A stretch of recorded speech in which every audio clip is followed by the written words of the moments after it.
Have you ever heard of the animal that eats any and everything? Today, I'm going to talk about the cycle of meat goats and what all goes into maintaining them. Everyone has heard and has an idea of how cattle and pigs are raised, but don't really have an idea of how other animals are raised. We have over 100 meat goats on our farm, otherwise known as boar goats, and I have solely been in charge of them for the last several summers. I'll be talking about what things you do each month when maintaining the herd. First, months April through July. So, one thing we like to do in this time frame is trim goat feet. We use this turntable, and kind of how it works is you run the goats around the outside, and then they put their heads through there, and you shut it up, and you turn it over. And with it turned over, then you can work with your goats or trim their goat feet right about hip level. Then you just use like shears or like trimmers that you use for your guard. Then we move our goats, now we gotta get our goats ready for pasture. And for that, you have to go out and make sure the fence is already standing. You have to use not one, not two, but 3 wires to keep them in, because they can go over anything and under anything.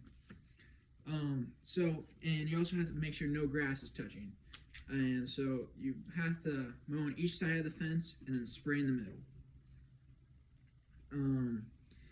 Then you gotta get billies ready. So July 1st is usually when we get billies ready. So the goats will be out at pasture, and we'll bring them back in to the dry lots or here at the home place, probably for like 2 weeks to get the mothers nice and good condition, so that when we put the billies in and we put them back on pasture, they lose a little weight. They aren't hurting. And so if we put the billies in July 1st, then by December 1st, we'll be able to have babies. So that takes care of that. According to Jamie Lynn Stewart, on average, the goat's gestation period is 150 days. So as I said, it will get you about right in time for December 1st. These last few months are the little things we do to keep our goat herd in top shape. These next few months are the least busy out of the entire year. Months August through November. So you just have to check goats for a long time. So you gotta go probably every day, if not every other day, to go and make sure that they're in and the fence is hot and they have water. So I have a little story to tell you. One of our goats got out about 5 or 6 years ago, and they just walked down the road 5 or 6 miles away from home. But they didn't go right down the road. They went through fields, around fields, and it was like late July, so it's like you can't just see them with a helicopter or anything or a drone. You have to like hope you can see them. And so you got that time, or you got like other times, like we put out a pasture like a mile away from our house, and they got out, went down the lane, through a mile, and went around to the back gate at our house and put themselves in the pen. So that was pretty amazing. But let's say they didn't do that. You basically get a call from the neighbor and say that your goats are out.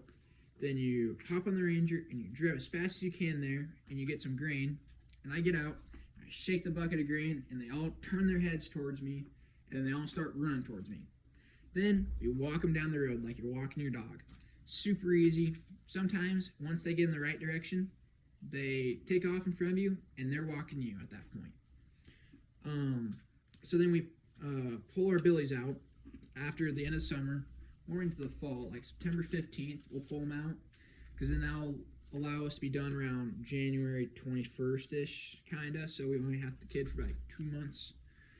Then we build more fence for corn stalks in November, and according to Dr. Tanita Stanton, goats can eat corn stalks as long as it is not high in nitrogen. So if it is high in nitrogen, it is not very good for the goats, and they could end up dying because the nitrogen is too thick. So like this last year, we fenced off an 80, and it kept them kept them fed probably for about a month-ish. And, well, the last 3 days when we knew they were running out of corn, they just started getting out. The fence was hot, and they just found a way. And so about the third or fourth time, we said that's enough, and we put them in the fence. In the lots, I meant. After these months, the most busiest months come up. Months December to March. Like I said, the due date is December 1st. So, just because the due date's December 1st, it can come about 5 days before. So, we have to be ready by then. Well, just because we're ready, we have to be ready probably before that. So, we have to get, like, our barn set up. We have, like, little stalls, kind of like where this turntable is at. You can see in the back, we have stalls around the backside. We'll make this whole, like, where the setup's at. We'll actually put more pens and stalls in there, so they can, once they have babies, they can go in these. Baby goats. A mother can have anywhere from 1 to 4. So, we would like 2. One baby from each side. The size, they can fit about right in the size of your hands. Like, they're just probably 5 pounds. So sometimes the goats are sick and we need to give them antibiotics. So syringe is my second.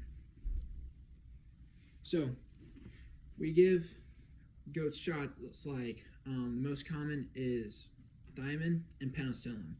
So this is kind of like antibiotics. So if they have like sewn joints or if they're just not very smart, we give them shots. So then after this, so like say they're born December, January, like end is like January 21st, we grow them out and we try and sell them. We sell them before Easter. It's called the Easter market.